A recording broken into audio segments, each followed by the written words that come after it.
예수 그리스도의 십자가에 대해서 생각해 보고자 합니다. 예수 그리스도의 십자가는 기독교 신앙의 핵심이고 성경 전체의 절정입니다. 불신 역사학자들조차 지금으로부터 약 2000여 년 전 예수라는 사람이 많은 군중들에게 말씀을 가르치고 큰 영향을 미치다가 골고다 언덕에서 십자가에 못 박혀 죽었다는 사실을 부인하지 않습니다. 예수님의 십자가는 부인할래야 부인할 수 없는 역사적인 사실인 것입니다. 그러나 세상 학자들은 예수님이 하나님의 아들이셨다는 것, 그리고 예수님의 십자가의 죽으심이 우리의 죄를 대신 지신 대속의 죽음이었다는 것, 이것을 모르는 것입니다. 그래서 그들은 예수님의 죽으심은 본인도 원치 않았던 뜻밖의 죽음이었다, 이렇게 말을 합니다. 심지어 신학자들 가운데 자유주의 신학자들은 예수님은 장차 자신에게 어떤 일이 일어날지 정확히 알지 못하셨다, 이런 주장을 하기도 합니다. 그러나 예수님은 처음부터 모든 것을 다 알고 계셨고 이 땅에 오실 때부터 우리의 대속물로, 우리의 죄를 속죄하는 희생제물로 우리를 위해 죽어주시기 위해서 예수님은 이 땅에 오셨습니다. 복음서마다 다 나오는 내용이지만 누가복음의 구절들을 함께 보겠습니다. 누가복음 9장 22절 같이 한번 읽어보겠습니다. 이르시되 인자가 많은 고난을 받고 장로들과 대제사장들과 서기관들에게 버림받아 죽임을 당하고 제3일에 살아나야 하리라 하시고. 자, 이 말씀은 베드로의 유명한 신앙 고백, 주는 그리스도시요 살아계신 하나님의 아들이시니이다, 이 고백이 있고 난 후에 예수님께서 제자들에게 주셨던 말씀이었습니다. 인자가 많은 고난을 받고 장로들과 대제사장들과 서기관들에게 버림받아 죽임을 당하고 제3일에 살아나야 하리라. 아직 예수님의 공생애가 한참 더 남아있는데 이렇게 예수님은 자신이 장차 많은 고난을 받으실 것과 버림받아서 죽임당하실 것과 제3일에 살아나야 할 것까지 제자들에게 미리 말씀해 주셨습니다. 그리고 또 얼마간 시간이 지나간 뒤에 누가복음 9장 43절 우리 같이 한번 읽어보겠습니다. 사람들이 다 하나님의 위엄에 놀라니라. 그들이 다 그 행하시는 모든 일을 놀랍게 여길세 예수께서 제자들에게 이르시되, 예수님께서 여러 권능들을 행하실 때 사람들이 하나님의 권능을 본 것입니다. 하나님의 신적인 능력을 경험했던 것입니다. 그때 예수께서 제자들에게 또다시 말씀하셨습니다. 44절 같이 한번 읽어보겠습니다. 이 말을 너희 귀에 담아두라. 인자가 장차 사람들의 손에 넘겨지리라 하시되. 지금 제자들은요, 예수님의 신적인 능력을 경험하면서 이제 곧 예수님께서 유대 나라를 회복시키시고 하나님의 나라를 건설하시겠구나, 한껏 들뜬 마음과 부푼 기대감을 가지고 있었습니다. 그런데 예수님은 그들을 향해서 이 말을 너희 귀에 담아두라. 인자가 장차 사람들의 손에 넘겨지리라. 여기서 넘겨진다는 말의 의미 안에는 배신당한다, 이런 뜻이 있습니다. 장차 예수께서 배신을 당하시고 사람들의 손에 붙잡히게 될 것이다. 이 말을 들은 제자들이 어떻게 했는가? 45절 같이 한번 읽어보겠습니다. 그들이 이 말씀을 알지 못하니 이는 그들로 깨닫지 못하게 숨긴 바 되었음이라. 또 그들은 이 말씀을 묻기도 두려워하더라. 제자들은 예수님의 말씀을 깨닫지 못하였습니다. 자신들의 설레는 기대감, 부푼 마음, 거기에다가 찬물을 끼얹는 것 같은 예수님의 말씀을 도무지 받아들일 수가 없었던 것입니다. 지금 예수님이 무슨 말씀을 하시는 건가? 마음에 전혀 와닿지가 않았습니다. 그리고 45절 끝에는 여기 뭐라고 말씀하고 있습니까? 또 그들은 어떻게 했대요? 이 말씀을 묻기도 두려워하더라. 이것은 제자들이 진실을 아예 외면한 것을 말하는 것입니다. 뜻밖의 말을 예수님이 하시니까 아예 속에서부터 강하게 거부한 것이고 더 이상 알려고도 물으려고도 하지 않았다는 것입니다. 그러다가 마침내 오늘 본문에서 예수님은 좀 더 구체적으로 말씀하여 주십니다. 오늘 본문은 이제 곧 있으면 예수님께서 군병들에게 잡히시게 되는 예수님의 십자가가 임박한 시점의 상황입니다. 본문 31절 같이 한번 읽어보겠습니다. 예수께서 12제자를 데리시고 이르시되 보라 우리가 예루살렘으로 올라가노니 선지자들을 통하여 기록된 모든 것이 인자에게 응하리라. 무엇이 응해지는 것인가? 구체적으로 32절로 33절에 있습니다. 같이 한번 읽어보겠습니다. 인자가 이방인들에게 넘겨져 희롱을 당하고 능욕을 당하고 침뱉음을 당하겠으며 그들은 채찍질하고 그를 죽일 것이나 그는 3일 만에 살아나야 하시되. 이렇게 예수님께서 세 번째로 지난 두 번보다 더 구체적으로 말씀해 주셨습니다. 그런데 제자들은 어떻게 했는가? 자, 34절 같이 한번 읽어보겠습니다. 제자들이 이것을 하나도 깨닫지 못하였으니 그 말씀이 감추었으므로 그들이 그 이르신 바를 알지 못하였더라. 참 안타까운 일입니다. 제자들은 여전히 모릅니다. 특별히 34절 말씀은 제자들이 전혀 모른다는 것을 세 번 반복해서 강조하고 있습니다. 제일 앞에서는 뭐라고 했습니까? 제자들이 이것을 하나도 깨닫지 못하였으니, 하나도 깨닫지 못하였다. 한 가지도 이해하지 못하였다. 그 다음에는 뭐라고 말씀합니까? 그 말씀이 감추었으므로, 그 말씀이 이들에게는 감추어져 있었다. 마지막에는 뭐라고 말합니까? 그들이 그 이르신 바를 알지 못하였더라. 하나도 깨닫지 못했다. 감추어져 있었다. 알지 못하였다. 사실상 같은 의미의 말을 세 번 반복하면서 제자들은 몰랐다. 제자들은 몰랐다. 제자들은 몰랐다. 반복하며 강조하고 있는 것입니다. 얼마나 안타깝고 답답한 일인지 모릅니다.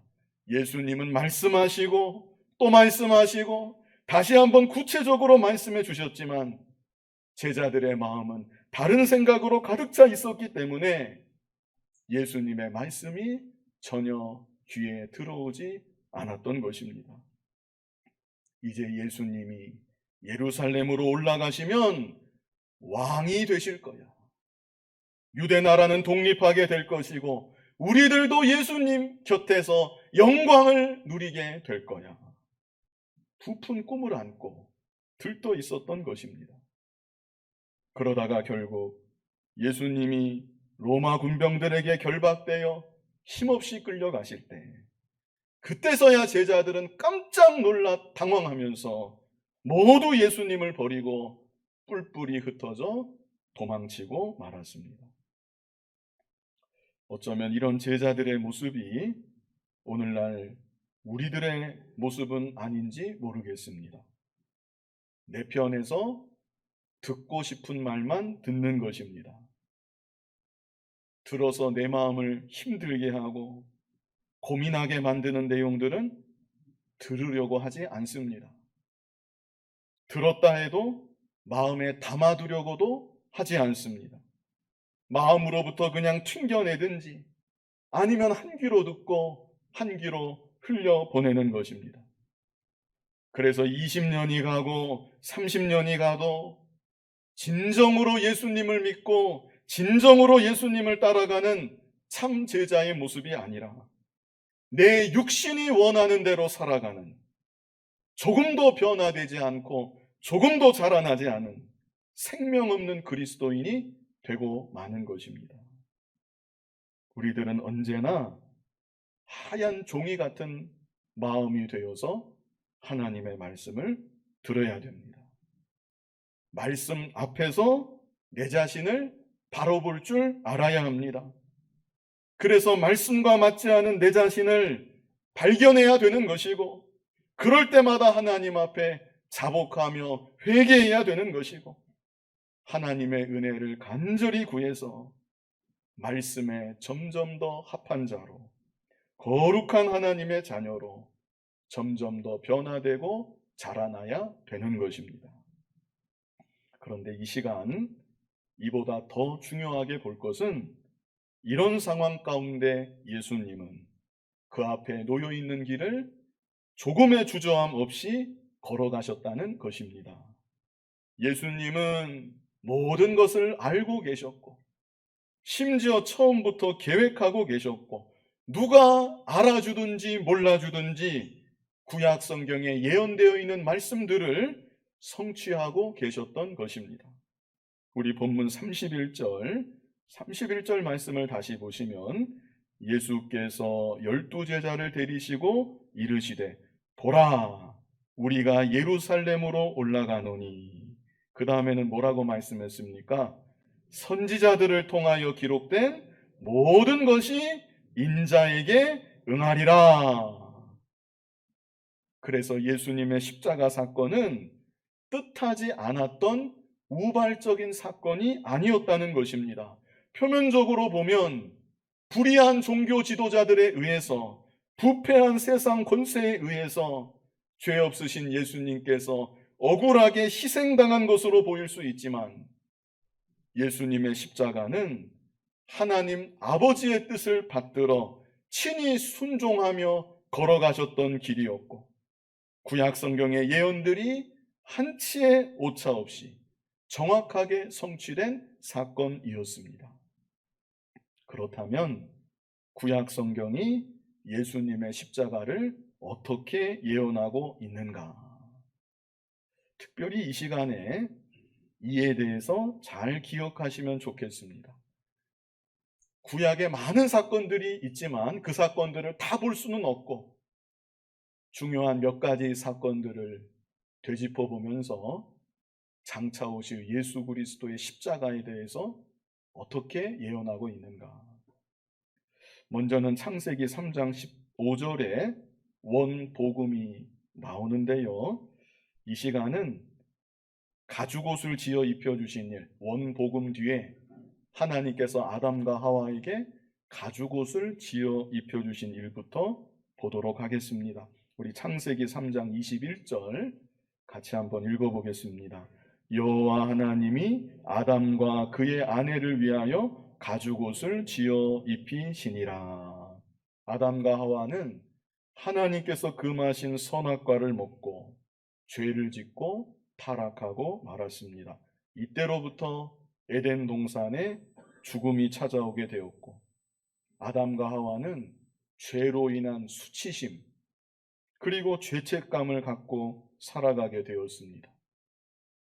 그래서 아담과 하와는 하나님의 낯을 피하여 숨기 시작하였고, 무화과 나무 잎으로 치마를 엮어서 자신들의 수치를 가려보려고 하였습니다. 그러나 그들의 노력으로는 죄의 수치를 가릴래야 가릴 수가 없었습니다. 그런데 이때 하나님께서 한 짐승을 죽이시고 그 짐승의 가죽으로 옷을 만들어서 아담과 하와를 입혀주시고 그들의 죄의 수치를 다 가리어 주셨습니다. 죄를 지은 사람은 아담과 하와인데, 그래서 죽어야 되는 것도 아담과 하와인데, 죄와 아무 상관없는 제물이 아담과 하와를 대신해서 가죽이 벗겨져 비참하게 죽은 것이고, 그 제물의 희생으로 아담과 하와의 죄의 수치가 다 가려진 것입니다. 그래서 이 일을 통해 제물의 희생으로 죄의 수치가 가려진다, 이것을 알게 하여 주신 것입니다. 제가 주보에 적어서 밑줄까지 쳐놓았습니다. 제물의 희생으로 뭐가 가려진다고요? 죄의 수치가 가려진다. 이것을 알려주는 사건입니다. 창세기 4장에는 가인과 아벨의 제사가 나옵니다. 가인은 땅의 소산으로 하나님께 제사를 드렸고, 아벨은 양의 첫 새끼와 기름으로 하나님께 제사를 드렸습니다. 그런데 하나님께서 아벨과 아벨의 제물만 기쁘게 받아주시고, 가인과 가인의 제물은 받아주지 아니하셨습니다. 이 일을 통해서는 피 흘림이 있는 희생 제사를 하나님께서 기쁘게 받아주신다, 이것을 알게 하여 주신 것입니다. 혹자는 반문할 수 있습니다. 구약의 소제를 보면, 소제는 곡식 가루를 곱게 빻아서 하나님께 드리는 제사가 소제인데, 소제에는 피가 없지 않습니까? 이렇게 반문할지 모르겠는데, 그러나 정확히 아셔야 될 것은 소제는 단독으로 드려지는 법이 없었습니다. 소제를 드리려면 반드시 피가 있는 제사, 번제나 화목제와 함께 소제를 드려야 했습니다. 그래서 가인과 아벨의 제사를 통해 무엇을 알게 하여 주셨는가? 피 흘림이 있는 희생 제사를 하나님께서 기쁘게 받아주신다, 이것을 알게 하여 주신 것입니다. 창세기 22장에는 믿음의 조상 아브라함이 독자 이삭을 하나님께 번제로 바치는 장면이 나옵니다. 그런데 아브라함이 독자 이삭을 제단에 결박하고 칼을 들어서 그 이삭의 배를 찌르려고 하는 그 순간, 하나님께서 아브라함을 막으시고 이삭 대신에 다른 제물을 준비하여 주셨습니다. 우리 이 내용을 같이 한번 읽어보겠습니다. 창세기 22장 9절로 10절. 자, 먼저 같이 읽어보겠습니다. 하나님이 그에게 일러주신 곳에 이른지라, 이에 아브라함이 그곳에 제단을 쌓고 나무를 버려놓고 그의 아들 이삭을 결박하여 제단 나무 위에 놓고 손을 내밀어 칼을 잡고 그 아들을 잡으려 하니. 자, 이어지는 11절로 12절 같이 읽어보겠습니다. 여호와의 사자가 하늘에서부터 그를 불러 이르시되 아브라함아 아브라함아 하시는지라. 아브라함이 이르되 내가 여기 있나이다 하매, 사자가 이르시되 그 아이에게 내 손을 대지 말라, 그에게 아무 일도 하지 말라. 내가 내 아들 내 독자까지도 내게 아끼지 아니하였으니 내가 이제야 네가 하나님을 경외하는 줄을 아노라. 자, 이어지는 13절 같이 한번 읽어보겠습니다. 아브라함이 눈을 들어 살펴본즉 한 순양이 뒤에 있는데 뿔이 수풀에 걸려 있는지라. 아브라함이 가서 그 순양을 가져다가 아들을 대신하여 번제로 드렸더라. 이삭이 죽을 수밖에 없었는데 순양이 대신하여, 이삭이 죽어야 되는 그 자리에 순양이 대신 죽게 되었던 것입니다. 이 사건은 아브라함에게, 그리고 오늘날 우리들에게 또 다른 중요한 것을 가르쳐 주는 것입니다. 그것이 무엇인가? 자, 14절을 먼저 읽고 설명을 드리겠습니다. 14절 같이 한번 읽어보겠습니다. 아브라함이 그 땅 이름을 여호와 이레라 하였으므로 오늘날까지 사람들이 이르기를 여호와의 산에서 준비되리라 하더라. 아멘. 아브라함이 그 땅의 이름을 무엇이라고 지었습니까? 여호와 이레라고 지었습니다. 그 이름에 대해서 사람들이 뭐라고 말했다고 여기 말씀합니까? 여호와의 산에서 준비되리라. 여호와의 산에서 준비되리라. 이것은 아브라함에게, 그리고 오늘날 우리들에게 하나님께서 친히 적합한 희생 제물을 준비하신다. 이것을 가르쳐 주시는 것입니다. 하나님께서 친히 적합한 희생 제물을 준비하신다.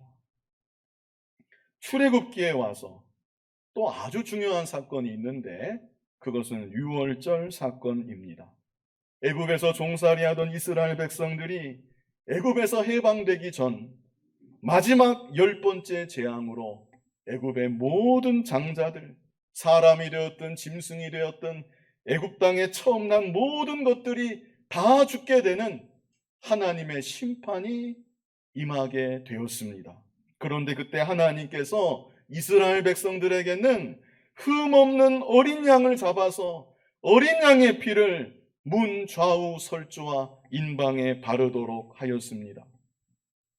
죽음의 천사가 집집마다 방문해서 장자들이 다 죽어나가는데 피가 발라있는 그 집에는 들어가지 않고 그냥 넘어갔습니다. 넘어갔다고 해서 넘어갈 유, 건너갈 월, 유월이라고 하는 것이고 이스라엘 백성들은 이 사건을 기념해서 해마다 유월절을 지켰습니다. 중요한 것은 유월절에 이 일을 통하여서 희생제물로 인해 하나님의 심판을 면하고 구원을 받는다. 이것을 알게 하여 주신 것입니다. 희생제물로 인해 하나님의 심판을 면하고 구원을 받는다. 유월절 사건이 있은 직후 이스라엘 백성들은 마침내 출애굽을 합니다. 출애굽을 하고 홍해바다를 건너고 시내산에 도착을 합니다. 하나님은 이스라엘 백성들을 시내산에서 만나주시고 시내산에서 모세를 통해 이스라엘 백성들에게 율법을 주시고 또 중요한 것은 더 구체적이고 상세한 희생제사 제도에 대해서 알려주십니다. 그래서 이스라엘 백성들은 하나님께서 알려주신 방법대로 구약시대가 계속 진행되는 동안 내내 희생제사를 하나님께 드렸습니다. 그리고 희생제사를 드릴 때마다 장차 하나님께서 완전한 속죄제물을 준비하시어 우리 위한 완전한 속죄제사가 드려지게 하신다.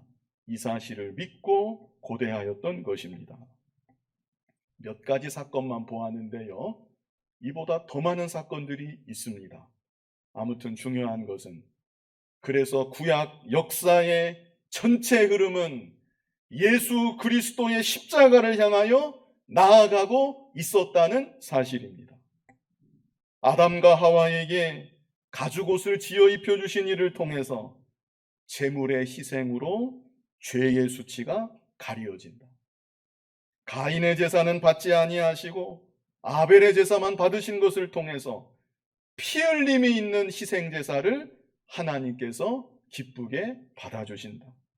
아브라함이 독자 이삭을 바치려는 순간 하나님께서 제물을 준비하시는 일을 통하여서 하나님께서 친히 적합한 희생제물을 준비하신다. 유월절의 사건을 통해서 희생제물로 인해 하나님의 심판을 면하고 구원을 받는다. 마지막으로 이스라엘 백성들은 구약의 역사가 앞으로 계속 진행되는 동안 내내 하나님께 드리는 희생제사를 통하여서 장차 우리 위한 완전한 속죄제사가 드려질 것이다. 이 사실을 믿고 고대하였던 것입니다.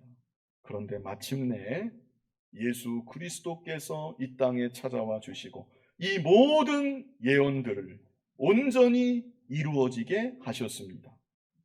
아담과 하와의 죄의 수치가 대신 가죽이 벗겨져 비참하게 죽은 짐승의 희생으로 그 수치가 다 가리워졌듯이 예수님께서 십자가에서 참혹한 모습으로 우리 위에 죽어주심으로 우리의 죄의 수치를 다 가리워 주셨습니다. 피 흘림이 있는 희생제사를 하나님께서 기쁘게 받아주신다고 했는데 예수님은 십자가에서 물과 피를 다 쏟으시어 하나님께서 기뻐 받으시는 속죄제물이 되셨고 하나님께서 기뻐 받으시는 온전한 속죄제사를 드리신 것입니다. 그뿐 아니라 예수님은 성부께서 계획하시고 준비하신 우리 위한 완전한 속죄 제물이시며, 우리는 예수 그리스도를 믿음으로 말미암아 하나님의 심판을 면하게 되고 구원의 은혜를 받게 되었던 것입니다.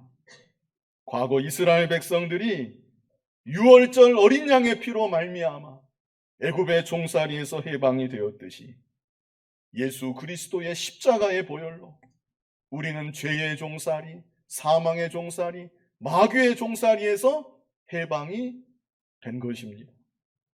그런데 안타깝게도 구약의 모든 예언들이 예수 그리스도의 십자가 대속을 이렇게 말씀해주고 있는데, 예수님과 가장 가까이에서 예수님의 말씀을 배우고 예수님을 따랐던 제자들이 예수님의 십자가 대속을 몰랐다는 것입니다. 왜 몰랐을까요? 진리의 말씀을 제대로 듣지 않았기 때문입니다. 그래서 그들은 예수님의 영광만을 생각했습니다. 이것은 인간적인 것입니다. 육신적인 것입니다. 물론 예수님의 영광이 그렇다는 뜻은 아니고 제자들의 마음이 인간적인 마음이고 육신적인 마음이었다는 것입니다. 이 땅에 만왕의 왕으로 오셔서 하나님의 나라를 건설하시고 온 천하만국을 다스리실 메시아, 영광의 주로만 예수님을 생각했고, 그로 인해 자기들도 영광 받을 것을 생각했지, 예수님이 고난 받으셔야만 된다는 것, 예수님이 십자가에 못 박혀 피 흘려 죽으셔야만 된다는 것, 이 사실에 대해서는 도저히 이해하지 못했고 깨닫지 못했던 것입니다. 예수님의 십자가 사건이 있고 난 이후 3일째 되는 날, 엠마오로 터벅터벅 내려가던 두 제자가 있었습니다. 그런데 그 두 제자는 예수님의 죽으심에 대해서 여전히 낙담을 하면서 부활하신 예수님이 자기들에게 찾아와 함께 걸어가고 계신데, 부활하신 예수님을 보고도 영의 눈이 가리워져서 예수님이신 줄 알아보지 못하였습니다. 그때 예수님께서 그들을 책망하시고 구약의 말씀들을 들어서 예수님의 십자가와 부활에 대해 그들에게 자세히 설명하여 주셨다고 말씀하고 있습니다. 우리 누가복음 24장 25절을 같이 한번 읽어보겠습니다. 누가복음 24장 25절. 예, 앞에 나왔습니다. 같이 읽어보겠습니다. 이르시되 미련하고 선지자들이 말한 모든 것을 마음에 더디 믿는 자들이여. 예수님이 여기 뭐라고 말씀하셨습니까? 미련하고, 그 다음에 뭐라고 말씀하셨어요? 선지자들이 말한 모든 것을 마음에 더디 믿는 자들이요. 구약의 선지자들이 예수님에 대해 수도 없이 많은 예언의 말씀을 남겼는데 이 모든 것들을 마음에 더디 믿는 자들이요. 이어지는 26절로 27절 같이 한번 읽어보겠습니다. 그리스도가 이런 고난을 받고 자기의 영광에 들어가야 할 것이 아니냐 하시고, 이에 모세와 모든 선지자의 글로 시작하여 모든 성경에 쓴 바 자기에 관한 것을 자세히 설명하시니라. 모세의 글, 구약의 모든 선지자들의 글, 다시 말해 구약 성경 곳곳에 예수님에 대한 말씀으로 가득 차 있다는 것입니다. 예수님의 동정녀 탄생, 예수님의 십자가 고난, 예수님의 부활, 예수님의 승천, 그것 외에도 장차 오실 예수님에 대해서 너무나 자세하게 구약 성경 곳곳에 예언되어 있는 것입니다. 그런데 너무나 안타까운 것은 그럼에도 제자들이 부활하신 예수님을 목격하기까지 예수님의 십자가를 깨닫지 못하였다는 것입니다. 예수님 당시 유대인들은 더더욱 그러했습니다. 유대인들은 모두 장차 오실 메시아를 고대하고 고대하면서 살았습니다. 그러나 메시아가 오셔서 고난을 받는다. 하나님의 아들이 이 땅에 오셔서 멸시를 당하신다. 조롱을 당하신다. 마지막에는 불의한 재판을 받으시고 불의한 세상 권세에 의해 십자가 형틀에서 사형을 당하신다. 도저히 이해할 수 없는 일이었고 받아들일 수 없는 일이었습니다. 그랬기에 예수님이 예루살렘으로 들어오실 때만 해도 호산나 호산나 다윗의 자손이여 찬송하면서 예수님을 기쁨으로 영접했던 수많은 무리들이 로마 군병에 의해서 온갖 조롱을 당하시고 피투성이가 되도록 매를 맞으시고 이리저리 끌려다니면서 재판을 받는 예수님의 힘없는 모습을 보게 될 때 저자를 십자가에 못 박으소서, 저자를 십자가에 못 박으소서 소리쳤던 것입니다. 지금도 유대인들은 고난당하시고 십자가에 못 박혀 죽으신 예수, 그들이 못 박은 예수, 십자가에서 참혹한 모습으로 죽으셨던 그분이 하나님의 아들이셨다는 사실을 믿지 않고 받아들이지 않고 있습니다. 우리 고린도전서 1장 18절 같이 한번 읽어보겠습니다. 십자가의 도가 멸망하는 자들에게는 미련한 것이요 구원을 받는 우리에게는 하나님의 능력이라. 아멘. 오늘날도 많은 사람들이 십자가의 도를 믿지 않고 있습니다. 오히려 참 미련한 얘기로, 자기와는 아무 상관없는 얘기로 들으려고도 하지 않습니다. 오늘 함께 예배하는 여러분들은 어떠십니까? 예수님의 십자가 대속을 정말 믿으십니까? 혹 본문의 제자들처럼 깊이 생각하지 않고 예수님 십자가 대속은 저 멀리 던져놓고 딴 생각만 하고 계시지는 않습니까? 구약시대 수천 년에 걸쳐 예언되었던 대로 하나님의 아들이 마침내 이 땅에 오셨고 십자가에 못 박혀 피 흘려 죽으셨습니다. 예수님의 죽으심은 나의 죄를 대신 지신 대속의 죽음이었습니다. 그 사실을 믿음으로 나의 죄는 다 사함받게 되는 것이고 영원한 심판의 자리에서 옮겨져 영원한 생명과 구원의 은혜를 받게 되는 것입니다. 이것이 기독교가 전하는 십자가의 도이고 성경 전체의 핵심입니다.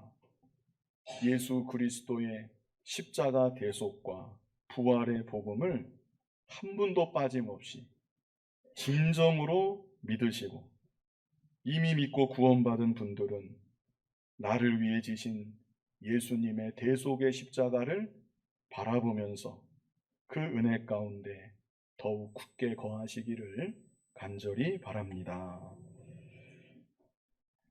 거룩하신 아버지 하나님, 우리들도 어쩌면 깨닫지 못했던 제자들의 모습은 아닌지 돌아보게 하여 주시옵소서. 진정 예수 그리스도의 십자가의 대속을 내가 믿고 있는지, 그 십자가를 바라보고 있는지 내 자신을 돌아보게 하여 주시고 성령께서 은혜 베풀어 주셔서 이 자리에 함께 예배하는 자들 가운데 한 사람도 빠짐없이 예수 그리스도의 십자가 대속의 죽으심이 믿어지게 하여 주시고 사흘 만에 부활하심이 믿어지게 하여 주셔서 십자가의 은혜 가운데 온전히 서게 되는 우리들 모두가 되게 하여 주시옵소서. 예수님 이름으로 기도하옵나이다. 아멘.